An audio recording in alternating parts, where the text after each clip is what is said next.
Everyone. आज हम discuss करेंगे 99th constitutional amendment act of Indian constitution 2014 को। देखिए, इस एक्ट में नेशनल जुडिशियल अपॉइंटमेंट कमीशन को फॉर्म करने की बात करी गई थी। इसमें सबसे पहले हम ये जानते हैं थर्ड जज केस जो आया था उसके अनुसार 1998 का जो थर्ड जज केस था उसमें क्या बात कही गई थी। थर्ड जज केस में ये कहा गया था कि कोई भी जज का अपॉइंटमेंट करने से पहले प्रेसिडेंट को सहमति लेनी होगी, कंकरेंस लेना होगा चीफ जस्टिस ऑफ इंडिया का। और चीफ जस्टिस ऑफ इंडिया जो है वो अकेला इस विषय में बात नहीं करेगा, बल्कि प्लूरैलिटी ऑफ जजेस, कई सारे जजेस यानी 4 जजेस का एक समूह जिसको कोलोजियम कहा जाता है, वो बताएंगे कि किस जज को सेलेक्ट करना है। और अगर कोई 2 जज अलग ओपिनियन दे रहे हैं इस विषय में तो फिर उस डिसीजन को माना नहीं जाएगा गवर्नमेंट के द्वारा। मतलब गवर्नमेंट अगर उस डिसीजन को ना माने तो वो कोई बंदिश नहीं है, बाइंडिंग नहीं है। अब हम डिस्कस करेंगे अपना 99th कॉन्स्टिट्यूशनल अमेंडमेंट एक्ट। देखिए, 99th कॉन्स्टिट्यूशनल अमेंडमेंट एक्ट में सरकार ने कहा कि आप एक नेशनल जुडिशियल अपॉइंटमेंट कमीशन बनाइए। देखिए, सबसे पहले आर्टिकल को हम पढ़ते हैं। आर्टिकल 124 में ये चेंजेस करे गए थे जिसमें लिखा there shall be supreme court of India consisting of chief justice of India and until parliament by law prescribe a larger number of not more than 7 other जजेस। मतलब आर्टिकल 124 तो ये सुप्रीम कोर्ट के विषय के बारे में बात करता है।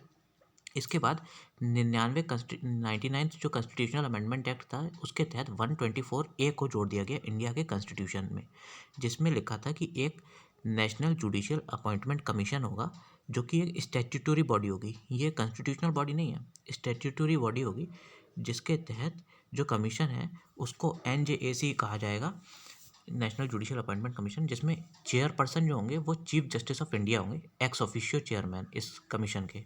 इसके अलावा 2 बड़े जजेस जो सीनियर मोस्ट जजेस होंगे वो एक्स ऑफिशियो मेंबर होंगे। Union minister in charge of law and justice. देखिए, यहाँ पर इनने लॉ और जस्टिस का जो यूनियन मिनिस्टर थे उनको मेंबर बना दिया है एक्स ऑफिशियो। इसके अलावा 2 पर्सन नॉमिनेट करे जाएंगे कमेटी के द्वारा, और वो कमेटी कैसे बनाई जाएगी ये अलग बात है। बिल्कुल 2 पर्सन और जोड़े जाएंगे, नॉमिनेट करे जाएंगे कमेटी के द्वारा, और वो कमेटी होगी जिसमें एक कमेटी बनाई जाएगी जिसमें प्राइम मिनिस्टर होगा, चीफ जस्टिस ऑफ इंडिया होंगे, लीडर ऑफ अपोजिशन होंगे लोकसभा के, और अगर कोई लीडर ऑफ अपोजिशन नहीं है तो फिर सिंगल लार्जेस्ट जो अपोजिशन पार्टी है उसका लीडर बताएगा कि कौन से 2 व्यक्तियों को नॉमिनेट करना है NJAC के लिए। NJAC यानी नेशनल जुडिशियल अपॉइंटमेंट कमीशन के लिए कौन से 2 और व्यक्तियों को नॉमिनेट करना है।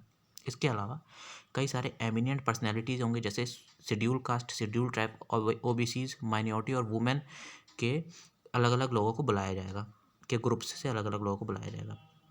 ये जो है 3 साल तक एलिजिबल रहेंगे और ये लोग रीनॉमिनेट भी हो सकते हैं।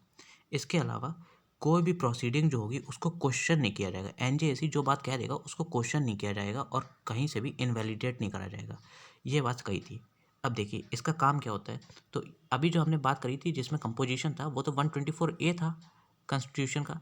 अब दूसरा एक आर्टिकल है जिसका नाम है 124B, जिसमें कहा गया कि ये जो बॉडी होगी वो रिकमेंड करेगी चीफ जस्टिस ऑफ इंडिया, जजेस of supreme court, chief justice of high court और जजेस ऑफ हाई कोर्ट के रिकमेंड के विषय में रिकमेंड करेगी कि किस व्यक्ति को आपको चीफ जस्टिस बनाना है, हाई कोर्ट या फिर इंडिया का, और किस व्यक्ति को नहीं बनाना है, चीफ जस्टिस इंडिया का, चीफ जस्टिस हाई कोर्ट का, और जजेस भी हैं सुप्रीम कोर्ट के और हाई कोर्ट के।